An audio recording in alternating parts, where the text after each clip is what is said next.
परिचय। परीक्षा का समय है। बैन गणित को दोहरा रहा है। आज उसने दोहराने के लिए जिस विषय को चुना है वह है 4 अंकों वाली संख्याओं को जोड़ना और घटाना। मित्रों, हम संख्याओं को जोड़ने और घटाने के बारे में जानते हैं। आइए बैन के साथ 4 अंकों वाली संख्याओं को जोड़ना और घटाना सीखें। आओ सीखें।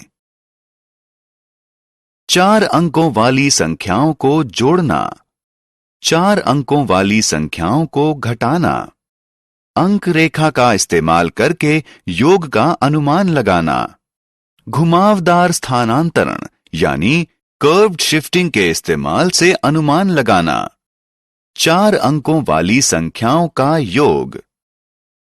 बैन ने जो पहला सवाल चुना है उसमें 4541 और 2316 को जोड़ना है। वह इन पंक्तियों में संख्याओं को लिखकर इस सवाल को हल करने की शुरुआत करता है। याद है ना कि हम जोड़ने की शुरुआत इकाई से करते हैं, तो यहां योग हुआ 7। अब आइए दहाई की ओर चलें। 4 और 1 का योग हुआ 5। इस तरह हम सैकड़ा और हजार वाले अंकों को भी जोड़ते हैं। जो संख्याएं हमें मिली वे हैं 8 और 6। तो अगर 4541 और 2316 को जोड़ें तो योग आएगा 6857। रीग्रुपिंग के साथ जोड़। आइए 5327 और 3265 का योग करते हैं। हम शुरुआत करेंगे इकाई को जोड़ने से। ये है 7 जमा 5 यानी 12। अब 2 को नीचे इकाई वाली लाइन में और 1 को ऊपर दहाई वाली लाइन में लिखिए। अब हम दहाई को जोड़ेंगे। 2 जमा 6 जमा 1 बराबर है 9 के। अब दहाई वाली लाइन में नीचे 9 लिखिए। अब हम सैकड़ा का जोड़ करेंगे।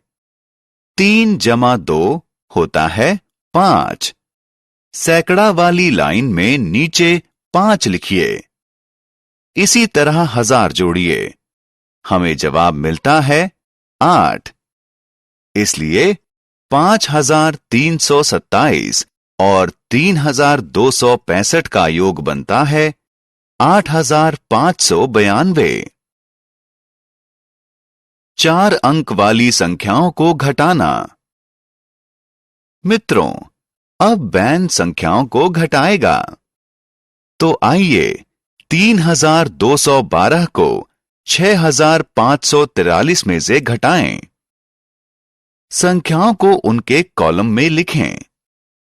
हम 1 वाले कॉलम से घटाना शुरू करेंगे।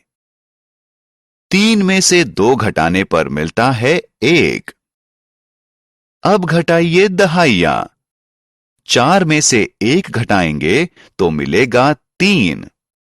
इसी तरह सैकड़ा और हजार को घटाइए। 5 में से 2 घटाएंगे तो 3 बचेगा और 6 में से 3 घटाएंगे तो 3 बचेगा। तो 6543 में से 3212 घटाने पर बचता है 3331। हासिल लेकर घटाना। अब समय है हासिल लेकर घटाने का। 3549 को 6583 में से घटाइए। हम शुरुआत फिर से इकाई वाले कॉलम से करेंगे। 3 क्योंकि 9 से कम है, इसलिए हम 8 से 1 दहाई हासिल के रूप में उधार लेंगे। इस तरह 3 बन जाएगा 13 और 8 बन जाएगा 7। अगर 13 में से 9 घटाएंगे तो हमें मिलते हैं 4। अब दहाई घटाएं। 7 में से 4 घटाने पर मिलेगा 3। इसी तरह अब हम सैकड़ा घटाएंगे। 5 में से 5 घटाने पर 0 मिलता है। अब 1000 घटाइए। 6 में से 3 घटाने पर 3 मिलेगा। तो अगर 6583 में से 3549 घटाएं तो ये होगा 3034। अंक रेखा का इस्तेमाल करके अनुमान लगाना। आइए अब कुछ मजेदार करते हैं। स्क्रीन पर आपको 0 से 10 तक एक अंक रेखा नजर आ रही होगी। क्या आप इस लाइन पर 5 की स्थिति का अनुमान लगा सकते हैं? जी हां, ये इस लाइन के बीच में होगा। संख्या 3 की स्थिति 0 और 5 के बीच होगी और संख्या 7 5 और 10 के बीच होगी।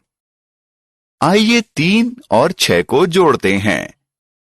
3 और 6 को जोड़कर हमें मिलता है 9 और 9 की स्थिति 10 के नजदीक होगी। आइए अब 0 से 100 तक की एक बड़ी अंक रेखा को लेते हैं। क्या आप इस लाइन पर संख्या 20 की पोजीशन का अनुमान लगा सकते हैं? ये 0 के नजदीक होगी या 100 के? जी हां, ये 0 के नजदीक होगी। और संख्या 70 की पोजीशन कहां होगी? जी हां, 70 100 के नजदीक होगी। अगर हम 20 को 70 में से घटाएं तो हमें मिलेगा 50 और 50 की स्थिति लाइन के बीच में होगी। हमने क्या चर्चा की? 4 अंकों वाली संख्याओं को जोड़ना, 4 अंकों वाली संख्याओं को घटाना,